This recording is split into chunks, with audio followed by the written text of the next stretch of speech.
से नेता मान को आज्ञा माने चिन्हबार लगी पड़वा जेन माने कोसल माटी ना धरिक सीढ़ी करिक ऊपर के चढ़ुछन जेतकी विधायक अछन पश्चिम ओडिशार सबे कोसल ना धरिक 5,000 10,000 भोर अटका पाइछन केते लोग जीती भी जाइछन किंतु यहाँ दे कोसल ना धरले घर के लुकी जाउछन तो से माटी प्रति ताकर ममता केते अच्छे ई अंचल प्रति ताकर ममता केते अच्छे भाषा प्रति ताकर ममता केते अच्छे एतकी आपण मान को देखवार लगी पड़वा तेणु कौशल कथा जेन कहले प्रमोद मिश्र आज्ञा आमर भाषा के पहला संवैधानिक मान्यता दौन केंद्र सरकार जेनटा 10 वर्ष है दाबी कराई एतकी बेल तक संवैधानिक मान्यता नहीं दुआ हो एवं द्वितीय ऑफिशियल लैंग्वेज भाव में विधानसभा मान्यवर प्रसन्न आचार्य महोदय विधानसभा उत्थापित कर सेकेंड लैंग्वेज भाव में संबलपुरी भाषा कौशली भाषा के निया जाओ तार संगे संगे ई भाषा साहित्य के बढ़ावार लगी ई अंचल के स्वतंत्र अनुदान दिया जाओ एतकी आमर दाबी रहबा निश्चित भाव में आगामी दिन में भाषा भित्तिक कौशली संबलपुरी भाषा भित्तिक राज्यर लगी आमर उलगुलान जारी रहो ई संग्राम जारी रहो ई विप्लव जारी रहो एवं जेन माने ठकी भणिकी मिछ प्रतिश्रुति दौचन तांको उपयुक्त जवाब दिया जाओ एतकी मैं अनुरोध करमी वर्तमान समय आसला आमर कौशली संबलपुरी भाषा जेनटा कि वर्तमान पर्यंत संवैधानिक मान्यता ने पाई एवं आमर पूर्वतन मुख्यमंत्री नवीन पट्टनायक महोदय ई भाषा के संविधान अष्टम अनुच्छेद स्थान देवार लगी केंद्र सरकार के अनेक थर निवेदन करिछन किंतु वर्तमान पर्यंत आमर कौशली संबलपुरी भाषा संवैधानिक मान्यता ने पाई तार उपरे निश्चित भाव में आम मंचर दाबी रखमा केंद्र सरकार को राज्य सरकार के उपरे जे आमर संबलपुरी कौशली भाषा संविधान अष्टम अनुच्छेद रे स्थान पाऊ एवं द्वितीय ऑफिशियल लैंग्वेज भाव में स्थान पाऊ धन्यवाद श्रीयुक्त देवेश आचार्य महोदय मो अनुरोध करमी आमर मुख्य अतिथि सम्मानिया पूर्वतन मंत्री रीता साहू मैडम को से तांकर वक्तव्य रखबे तापर आमर मुख्य वक्ता वक्तव्य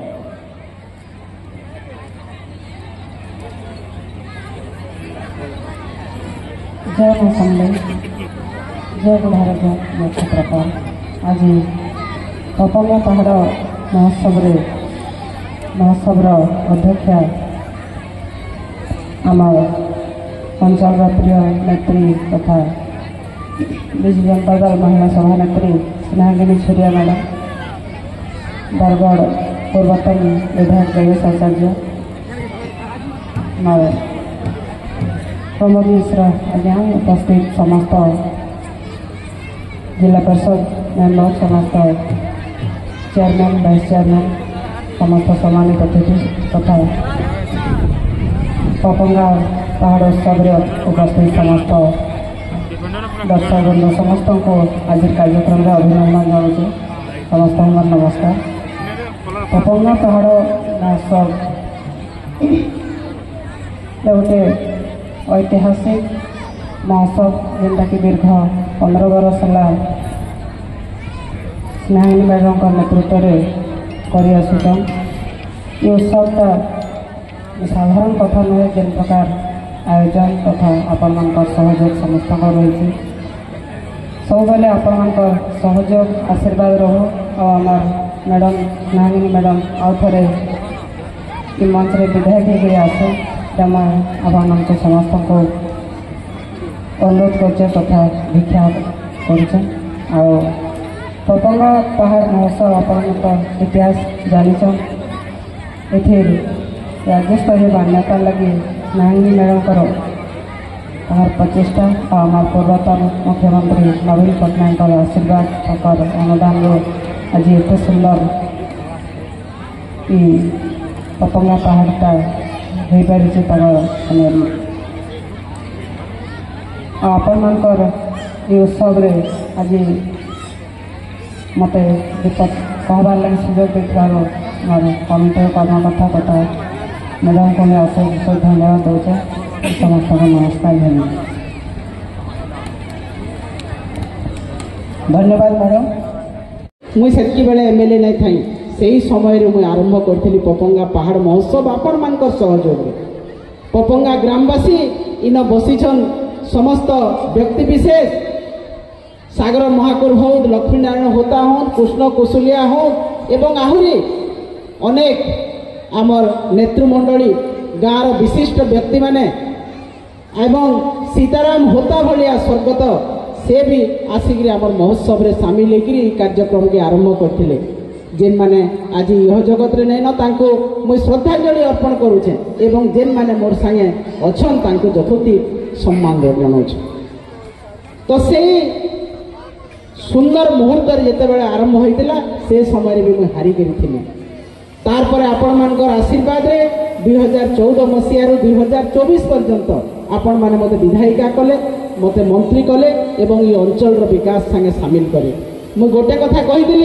जे जेते बेले भी मुई राजनीति के आसी केवल गोटे उद्देश्य आपण मानकर सेवा एवं ये अंचल विकास जेनटा कि मुई दीर्घ 14 वर्ष धरिक करि आसुछे एवं आपण मानकर भरपूर भल पाइबारटा मुई पाइछे भल पाइबार देवार रे आपण माने केबे उना नहीं करी एवं आज भी क्षेत्रपाल एवं बुढ़ा रजा माँ समलेश्वरी को साथी रखिक मो कहूछे आपण मानकर संगे आज भी मैं अच्छे केबे आपण मान को छाड़ी कर नहीं जाए जेतकी मते आपण माने ऋण देइछन दुई दुई थर विधानसभा के पठेइछन ई ऋण बोधे 7 थर जन्मिले भी मैं सुझी नहीं पारे आपण मानकर ठाने मैं कृतज्ञ है कोटि कोटि प्रणाम जनाऊछे आपण माने मते गोटे साधारण महिला नहीं विधानसभा सदस्य भाव में मंत्री भाव में ओडिशा आपण माने मते अवस्थापित कले एवं प्रत्येक समय मते भल पाइबाटा देइछन सेथिर लगी जीवन शेष निश्वास पर्यंत शेष रक्तबिंदु पर्यंत आपण मानकर संगे रही करी ई अंचल सेवा करमी ई अंचल विकास लगी मैं काम करमी कौन सी प्रकार व्यक्ति विशेष हो कौन सी प्रकार बाधा सृष्टि नहीं पार करी नहीं पार प्रतिघात दे नहीं पार कारण मोर सहित आपण मानकर हृदय भाव अच्छे एवं से भाव के कई बांधी नहीं पार छिड़ाई नहीं पार बंधन सबुदिन रहा एवं ये बंधन आज अच्छे जेतकी दिन तक मोर जीवन थी सेतकी दिन तक रहा तेणु आपण मान को केवल एतकी मुई अनुरोध करबी ये भल पाइबाटा रखबे पपंगा पहाड़ महोत्सव के ये भाया भरपूर दर्शक आसिकी आमको उत्साहित करबे जेनता कि कलाकार माने उत्साहित होकर कला प्रदर्शन करबार संगे संगे जेन माने